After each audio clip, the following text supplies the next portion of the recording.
Welcome to ForeverFit.tv, your online source for fitness, nutrition and lifestyle.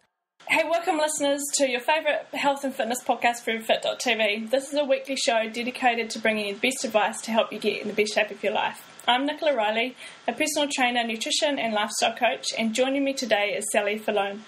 Sally is the co-founder and president of the Weston Price Foundation, author of Nourishing Traditions, Eat Fat, Lose Fat, and has filled me with the knowledge throughout all the articles throughout that Weston Price website.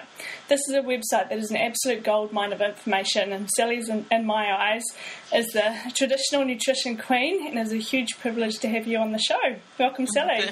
Thank you. Thank you for having me. Why don't you start by telling the listeners a little bit about the Weston Price Foundation and how you got involved?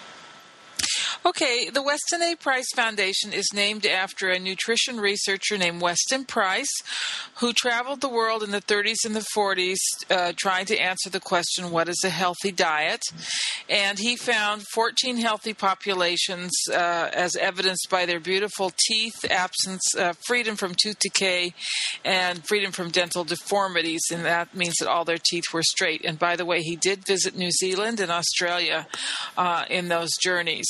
He wrote up his findings in a book called Nutrition and Physical Degeneration.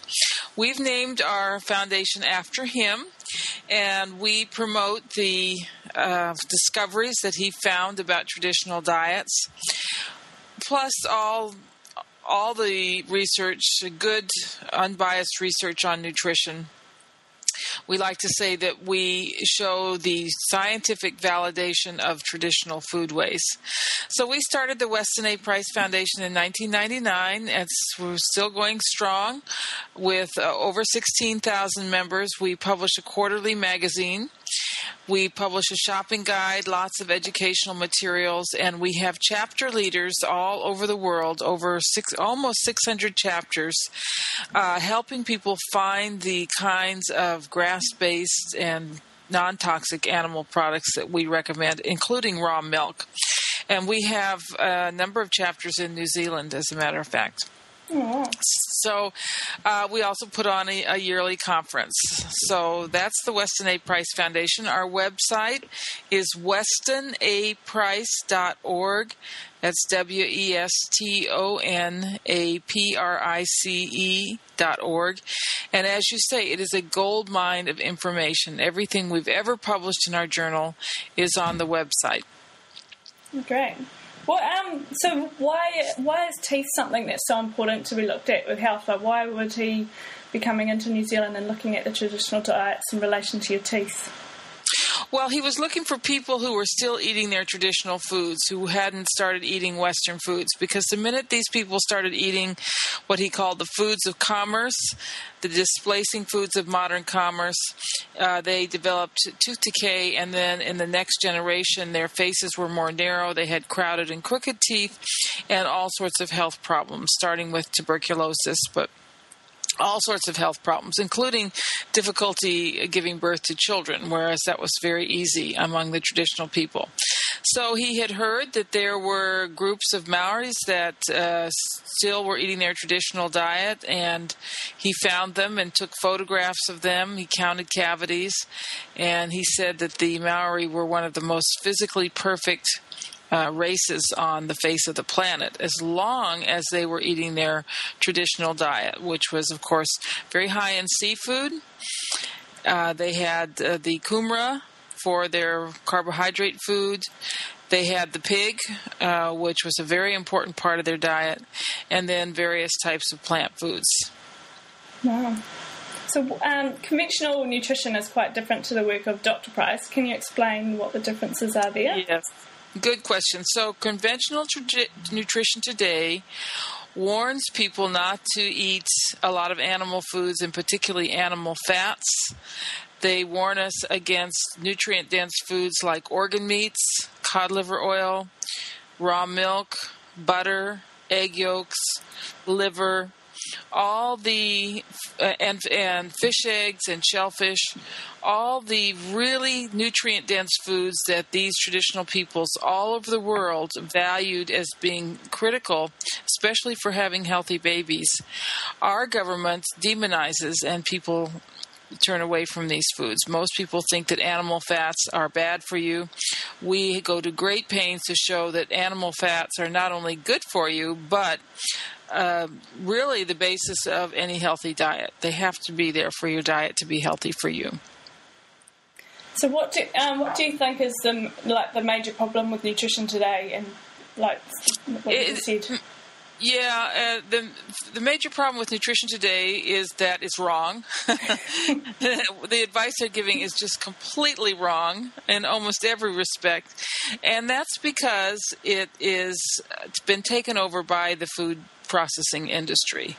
They make a lot more money if you use vegetable oils and their processed foods, and they basically spend billions in advertising, demonizing their competition. What is the competition to the food processing industry? It's real food that you cook yourself. Butter and lard are the competitions to vegetable shortenings, spreads, and margarine and all that stuff. And they don't want you to go back to eating real food, so they demonize it. They make you think that it's bad for you. Yeah. Let me just give you one example. Everyone thinks that fiber is great. And whole grains are great. I love that. And the way that the fiber is in these processed foods is actually very damaging. And the way the whole grains are prepared as breakfast cereals and granola and stuff is just like razor blades to your gut. And this is why we're seeing so many digestive problems today. It's one of the reasons. Yeah, definitely. I have a lot of clients who are, they're looking for the weight loss. So what is your advice to someone who's, wanting to burn body fat, and why is it important that they need to be eating fat to losing fat? It's like your book that you've written. Well, fats such as animal fats like butter, full of vitamin A and iodine, and then coconut oil, which is full of medium-chain triglycerides, these nutrients support thyroid function, so they help your thyroid work better. And so, there's a third part of this equation, and besides calories in, exercise, and that third part is how well your internal heater burns, I guess you would put it like that.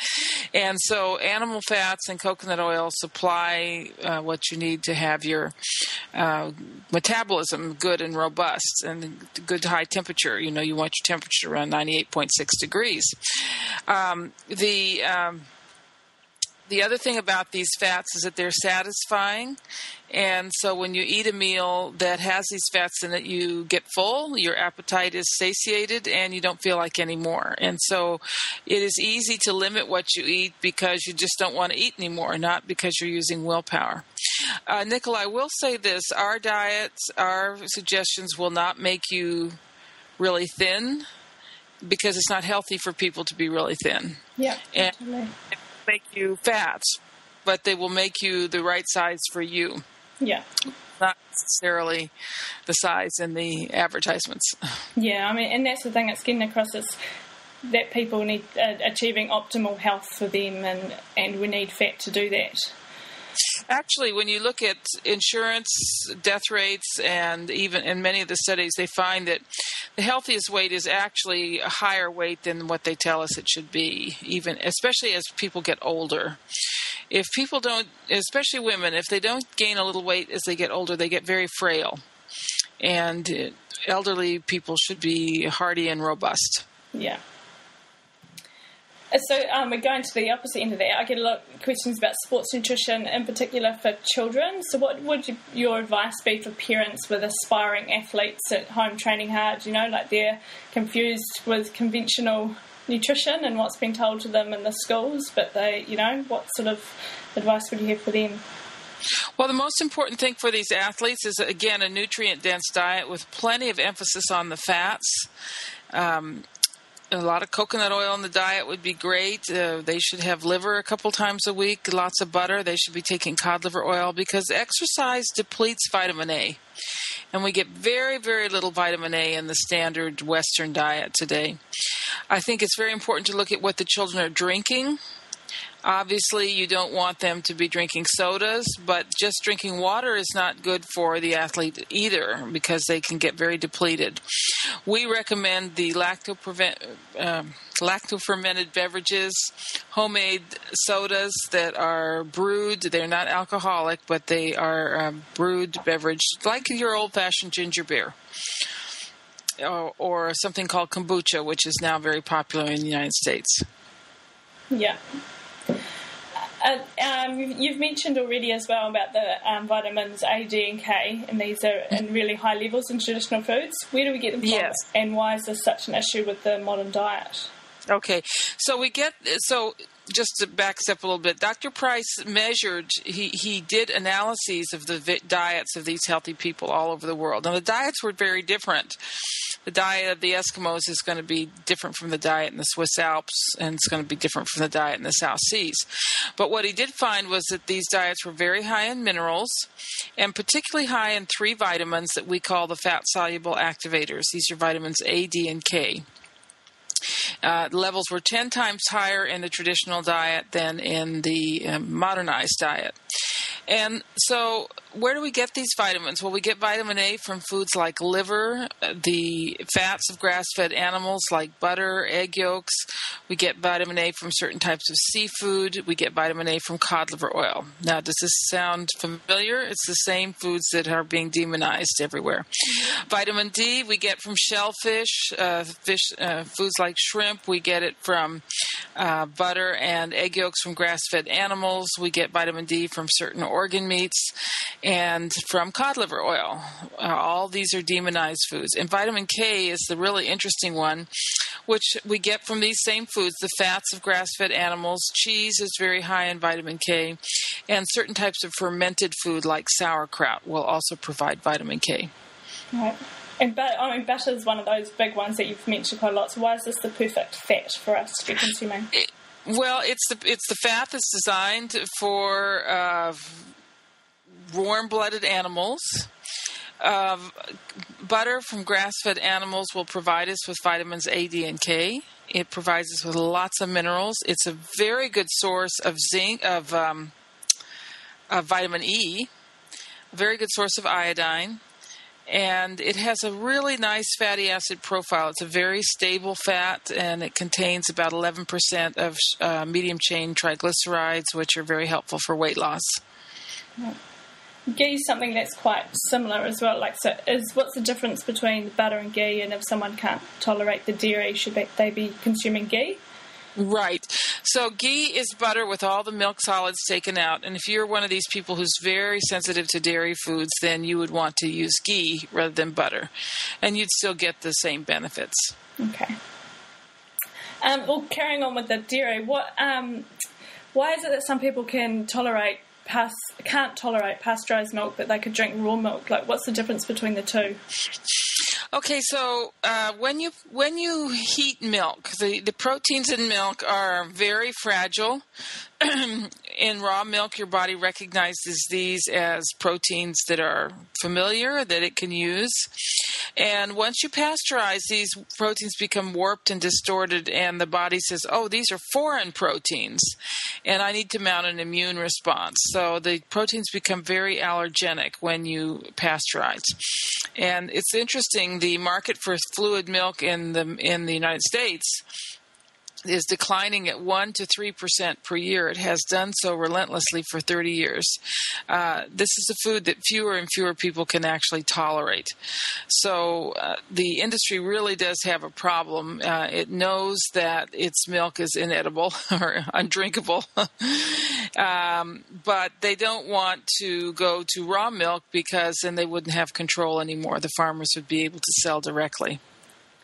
So why is pasteurization, used, and why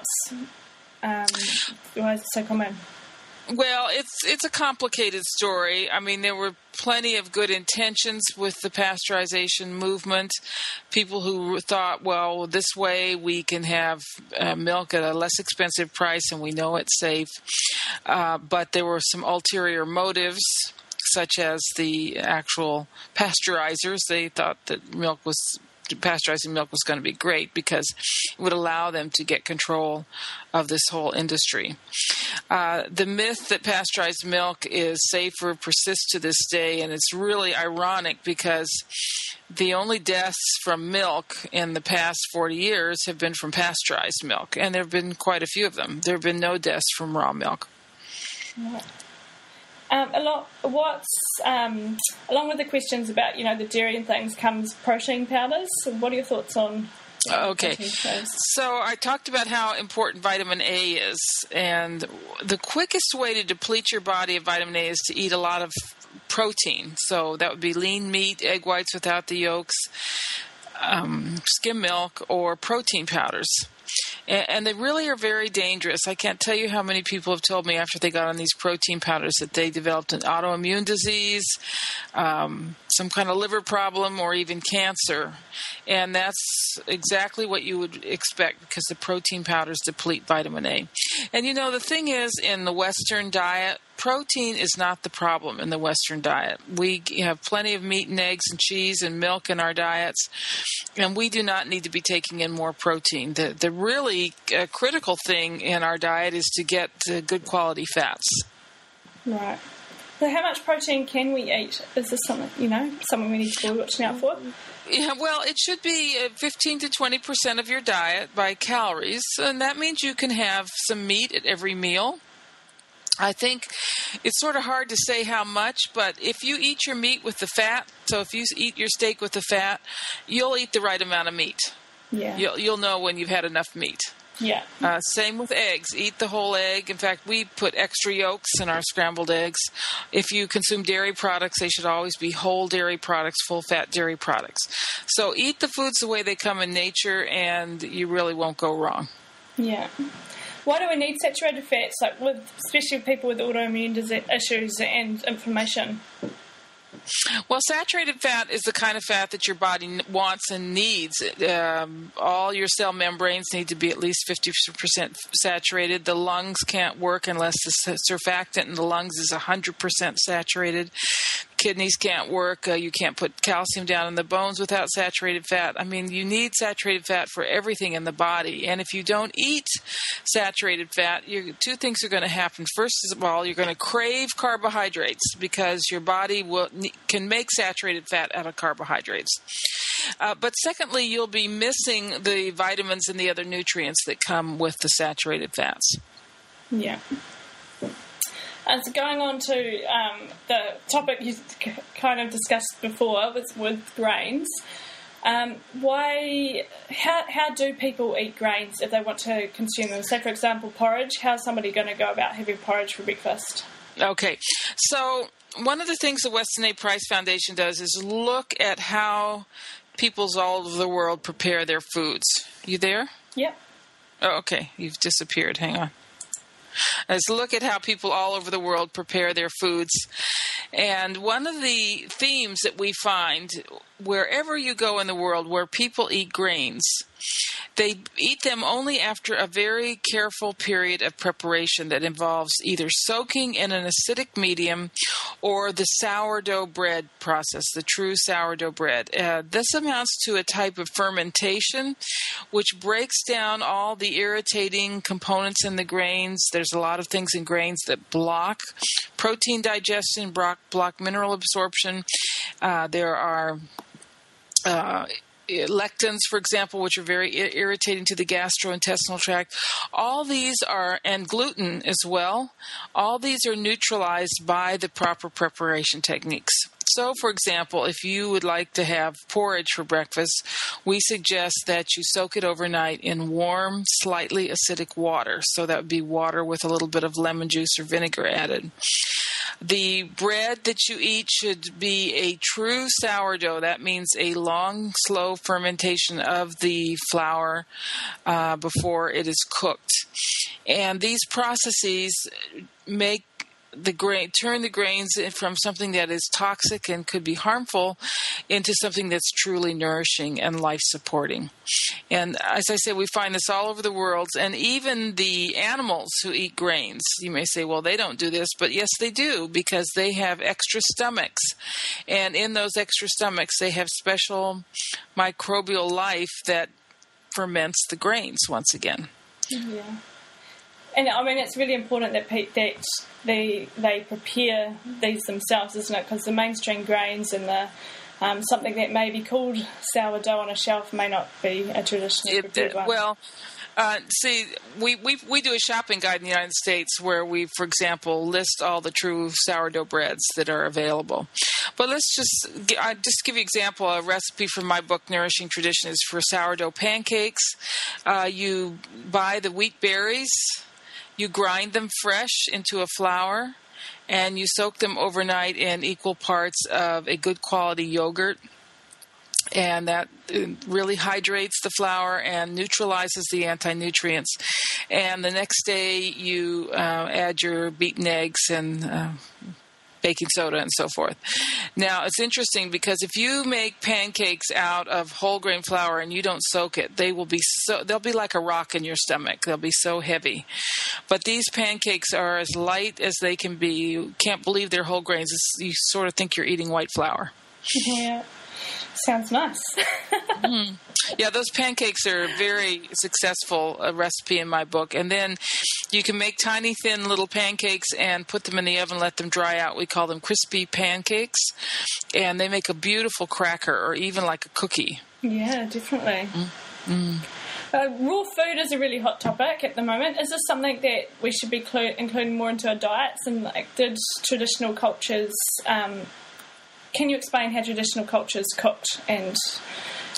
Okay, well, all traditional cultures had some raw animal foods in their diet, either raw milk, raw cheese, raw fish, raw shellfish, raw meat. And we highly recommend that you include some raw animal food in your diet. It doesn't all have to be raw. But now, as for vegetables, most vegetables should be cooked. They're very high in fiber, and by cooking, you break down the cell walls of the cellulose, and you actually release or liberate the nutrients that are in these vegetables. Now, there are very tender vegetables that we use in salads. That's fine for most people. Not everybody can handle raw food. If you have a very sensitive digestive tract, eating raw food is going to be a problem. But we're definitely not all raw. This all raw movement is based on the false premise that man shouldn't cook his food because animals don't cook their food. Well, we're not animals.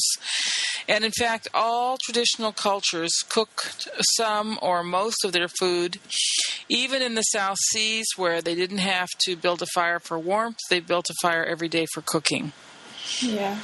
I mean, fermentation is another way as well, isn't it? It's yes. A lost art, and that's something people should be bringing back. Yeah, that's a really big theme with us. These lacto-fermented foods like sauerkraut. A good example from the South Seas is poi, the lacto-fermented taro.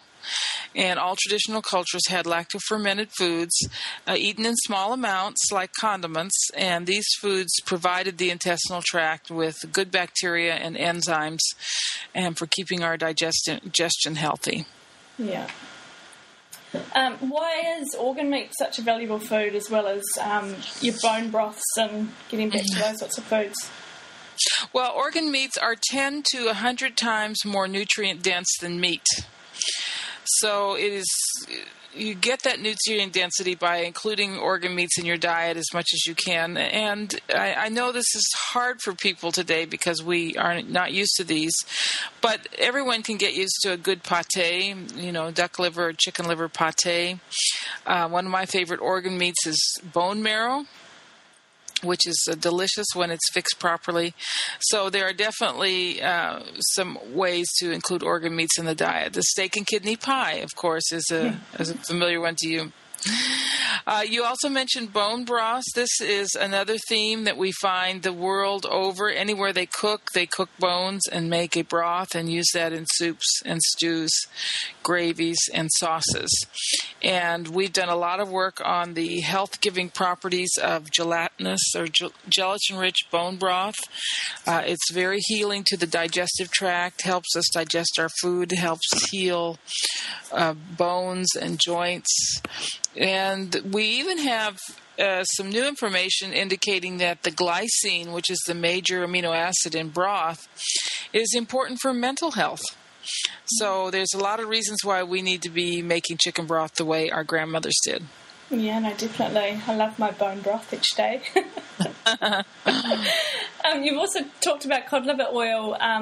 There's the fermented cod liver oil, but then there's also the butter oil blends that you can get as well. Why is this such a good food source? Not so much a supplement, but food source. Oh, okay. Yeah, we call these foods, not vitamins. So Dr. Price treated people with a combination of what he called high vitamin butter oil and high vitamin cod liver oil. And after he retired, these products disappeared. We couldn't find them anymore. We could get cod liver oil from Europe, but it was highly processed, highly heated, and was not what we call high vitamin cod liver oil. Well, fortunately, we have a guy in the United States who started producing these products again. And the cod liver oil is actually fermented. It's made the old-fashioned way. And I just want to give you an example here. Someone sent me some photographs from the South Seas. I'm not sure which island it was, but they went out hunting. They caught sharks, and they came back, and they took the stomach out of the shark and put the liver inside the stomach and hung it up in the trees and allowed it to ferment, and the fermented liver oil comes out of the thing that they're hanging up there. So this was highly prized for having healthy babies for fertility. Wow. So that's what we recommend. There are distributors in New Zealand. If you go to westonaprice.org, you will find this. Just click on that link to cod liver oil on the homepage. Yeah. You've also talked, I've heard you talk about a pulse test that you can use for food intolerances. Could you explain this? Yeah, this is in my book, Nourishing Traditions. It's a very non-invasive and absolutely free way of determining your food allergies, food intolerances. So let's just say you suspect that you are allergic to wheat, okay? So you go off of wheat for a while, maybe a week, and then as your only food, you eat some wheat. And you take your pulse before and after eating the wheat, and if it goes up, that tells you that there's a problem there with the wheat. Right. It's a very convenient. Yeah, very easy to do. Yeah. How much would it go up by with something like that? Well, let's just say your pulse is 72, which is normal. It might go up to 80 or 90, something like that. Mm-hmm. Yeah. Cool. Okay, so just going back to the study of Dr. Price, and he studied the different traditional diets. What would you say, just to summarise, would be the main similarities with all of those diets? You've talked about the Māori in New Zealand, but what would it be?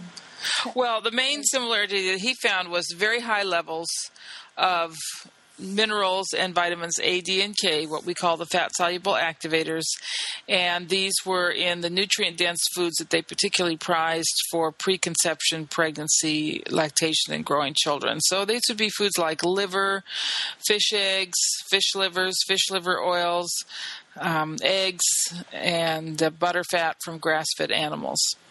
Right. Yeah, I mean, it's quite... and it's really important to notice that it is different all around the world, but there is just the same kind of background to them all, isn't it? Right. For example, the people he studied in Switzerland, they had their diet was based on dairy foods, grass-fed dairy foods, and sourdough rye bread. And their sacred food that they considered very important for pregnant women was a special type of butter that came from the cows when they first went to pasture in the spring. It was extremely high in vitamins A, D, and K, and the fat-soluble vitamins, this butter. Now, obviously, the Eskimos didn't have butter, but they prized foods like salmon eggs and fish livers, foods like that. Yeah. So there were sources of these vitamins from different foods depending on where you were in the world. Now, in the West, I think most people would prefer to get these fat-soluble vitamins from foods like eggs and butter from grass-fed animals. These are the foods that we appreciate and enjoy. Yeah. But, of course, we've been told that these are bad for us and that we should be eating margarine and breakfast cereals instead. Yeah. So they're all fake foods. They're phony foods. Yeah. So just to kind of summarize, what would be your take-home message for people about their nutrition? Well, I would say if you're I won't say grandparents, because even in our grandparents' day, things were changing. I would say eat the way your great-grandparents or your great-great-grandparents ate. And it is really easy to have a nutrient-dense diet in New Zealand. You've got the best butter in the world, and you have your beautiful shellfish. And so for New Zealanders, I would say do those two things. Lots of shellfish and lots of good grass-fed New Zealand butter. Yeah. Okay, so how do people find out more about you, and where could they purchase your books and things from? Well, the first website I send them to is the Weston A. Price Foundation, westonaprice.org. They can also go to my website, newtrendspublishing.com. That's NEWTRENDS publishing.com. And you'll find my book, Nourishing Traditions, and the other books that I publish right there. What are your other books that you have? Well, I've published a book on raw milk called The Untold Story of Milk. I've published a book on the dangers of soy, how toxic this plant really is. I've published a book called The Fourfold Path to Healing, which combines the nourishing traditional diet with herbs, homeopathy, and other holistic methods for treating various diseases. Okay. Any final words of wisdom you have for us? Well, thank you for having me. And my final word of wisdom would be go to our website, westonaprice.org, and on the right is this thing that says Find Local Chapter. Click on that. It takes a minute for that to load, but then find your closest New Zealand chapter and get in touch with them, because each chapter keeps a food resource list and can help you find the kinds of foods that we're talking about, including raw milk in New Zealand. Awesome. Hey, thank you so much for being on the show. It is such a privilege, and I just love to be able. It was great to be able to ask all of these questions. Fantastic. Thank you, Nicola. Right.